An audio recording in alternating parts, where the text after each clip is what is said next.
Friends, at the beginning of the film, we are shown a little girl. Her name is Wen, and she was playing near a cabin in the woods. That cabin is in a rural area of Pennsylvania. The little girl is there on vacation with her two fathers, Eric and Andrew. They adopted this girl so they could live a happy life together. While the girl is catching grasshoppers near the cabin, she sees a man approaching whose name is Leonard. Leonard starts talking to the girl and says he's come here for something very important. While saying this, he keeps glancing toward the forest. Then, we see three more people coming from that side of the forest.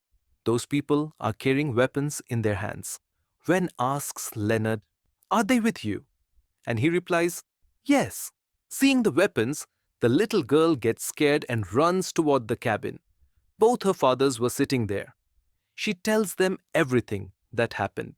Both of them also get scared after hearing this, and they take her inside the cabin and lock the cabin from inside. Leonard comes to the door and asks them to open it. But when the fathers peek outside, they get even more scared, seeing the weapons, and they ask those people to leave the place. But Leonard keeps insisting that he has something very important to do and asks to be let inside. But Andrew and Eric are extremely frightened for their daughter, so they start looking for weapons, but they remember that their gun was left in the car outside. The people outside had quite a few weapons, yet they were still requesting to open the door. But the couple threatens them, saying, "Leave, or we'll call the police." But there was no signal, and the outsiders had already cut the landline wires. When they still refused to open the door, despite repeated requests, the outsiders break in using weapons. Andrew and Eric start attacking them. But strangely, we see that those people weren't fighting back. Still, during the struggle, Eric ends up getting hurt on the head. Then one of the women among them helps Eric. She says, "I'm a nurse," which meant that they weren't here to harm them. Eric regains consciousness and sees that the four strangers have tied them up, and the little girl was standing near them. Then, one by one, the four strangers start telling them about themselves. Leonard says, "We haven't come here with bad intentions. Very soon, the world is going to face a grave threat, and one of you three will have to sacrifice your life to prevent that disaster."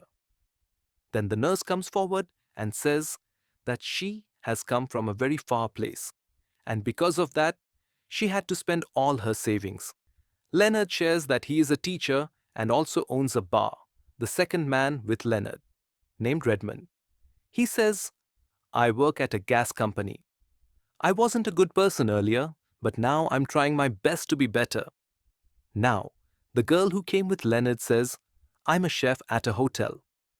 After hearing all this, Eric and Andrew start thinking that maybe these people were sent here by someone religious or their parents because they don't want these two men to stay together since they love each other. So these people were sent to break them apart. Leonard says, "You're thinking wrong. We are here for a specific purpose." He tells them that the world is going to be destroyed.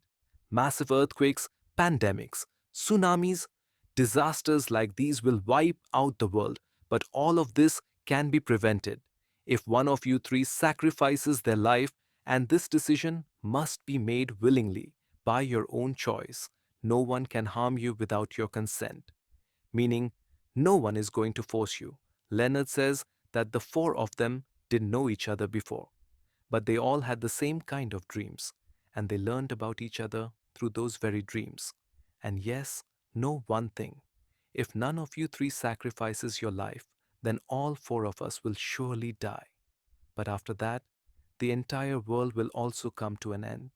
And if anyone remains in this world after that, it will only be you and your daughter, which, in my opinion, would be of no use.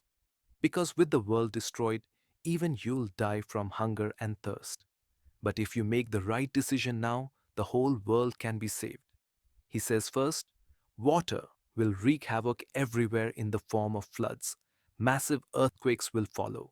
Then a disease will spread that will take the lives of countless people. And finally, God will bring an end to this world. But hearing all this, Andrew and Eric believe they're lying and they refuse to sacrifice their lives. Leonard says, decide quickly. The price of your decision will be paid by all of humanity.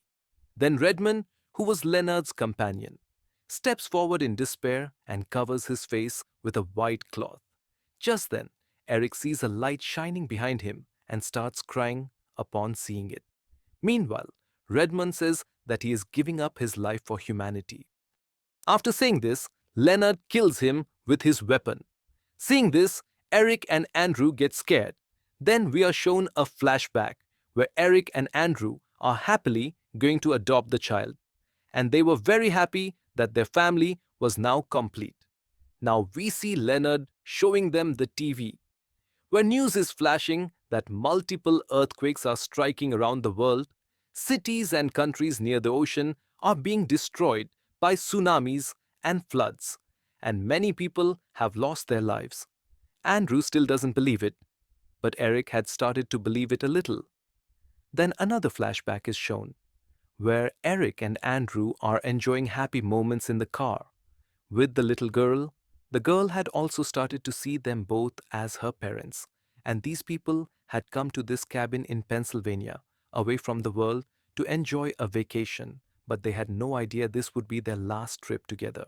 Now, we return to the present, where we see the nurse dressing Eric's wound, and she tells them that all four of them had dreams related to this destruction, because of which they came together, and they also knew that the three of them would be here. Meanwhile, the little girl tries to escape from the cabin, but Leonard catches her. Andrew says, the companion you killed earlier, he had a fight with me some time ago. Maybe he came here for revenge for that incident. Leonard says, I don't know who he was, but he was the one who told us about the upcoming disasters and destruction. After which, we too started getting visions. Our only purpose is to stop these catastrophes. Then he asks everyone to take some rest.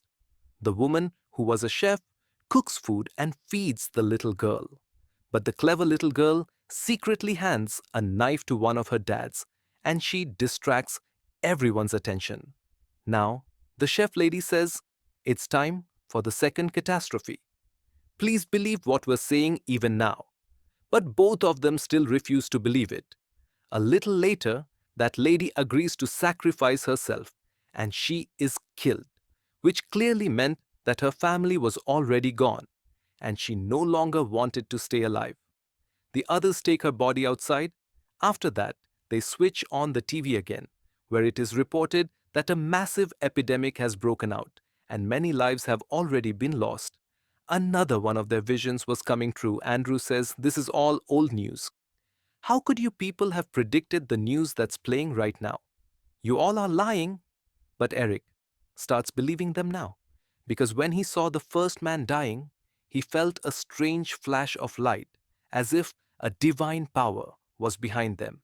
Eric begins to think, maybe these four are the ones sent to bring destruction to the world, that each one of them has a different power. One has the power to summon tsunamis, another can bring plagues, the third can spoil all the food in the world, and the fourth is the bringer of death. But Eric's assumptions were wrong. He had made up a strange theory in his mind, because in reality, these four had come to stop the destruction. Suddenly, the little girl lets out a loud scream and distracts everyone once again. Just then, Eric and Andrew use the knife to free themselves. Eric stays inside to stop the intruders, while Andrew runs outside to get the gun from the car. When the nurse comes near to stop him, he points the gun at her to threaten her. He picks up Raymond's ID card from his body outside and shows it to Leonard and says, everything that man told you was a lie. He didn't even tell you his real name. He only came here to take revenge on me. But Leonard refuses to believe anything he says and says, whatever is happening is all true. And now, Leonard sacrifices the nurse too in the name of humanity. Andrew now starts to think, this man has gone insane. He drags him and locks him inside the bathroom. But moments later, they hear the sound of breaking glass, which makes them think Leonard has escaped. But he was actually hiding right there. And suddenly attacks Andrew, snatching the gun away from him while they wrestle and fight desperately. The TV is showing breaking news that airplanes around the world are crashing straight down from the sky. Their fall is causing massive destruction, and all the passengers inside are dying. The lady, news anchor on the TV screen. As she spoke her words slowly, Leonard was eerily repeating the same words with her. Because he had already heard that exact news many times in his visions, Andrew still refused to believe any of it. But Eric was now fully convinced, because when he saw the first of them dying, he had witnessed a blinding white light. Leonard had now completely given up, and he could no longer find a reason to keep living. So, in the name of humanity, he sacrifices himself too. Now the sky was covered with black clouds, and darkness began spreading across the entire world. After that, Eric turns to Andrew and says, "One of us has to die. Those four came to us with great hope, but we let each one of them die, one by one. If we had sacrificed ourselves earlier, they would still be alive today. Now it's our responsibility to save what's left of humanity." The first person taught us how to end hatred, the second taught us how to care for others, the third gave the message of saving lives, and the fourth showed us what true responsibility means. Andrew, full of sorrow, asks, "Why were we the ones chosen for this?" Eric replies, "I don't know that. Maybe because of the endless love we three share. I want you to take care of our daughter, raise her, protect her, and help her grow. That's why I've decided to end my life." Saying this, Eric sacrifices himself. Andrew takes his daughter and steps out of the cabin. Just then, lightning strikes the cabin and it burns down completely, which was a divine sign that Eric's sacrifice had been accepted. They begin to walk away from that place. A little ahead, they spot a parked car. It belonged to the four strangers and had been left there for them. Later, when they reach a nearby town, they see that things have started returning to normal.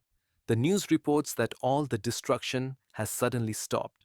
The ones who died couldn't return, but the disasters had come to a halt. Now, they began learning to live in this changed world. One reason why Eric chose to sacrifice himself was that in the light, he saw a vision of the future, where he saw his grown-up daughter with Andrew. But he didn't see himself in that vision. That's when he realized his end was necessary for their future. In the final scene, we see Andrew and his daughter walking toward a new beginning. And with that, the story comes to an end. Friends, if you like the video, please hit the like button. And for more such emotional stories, do subscribe to our channel. We'll see you in the next video. Until then, take care. Bye-bye.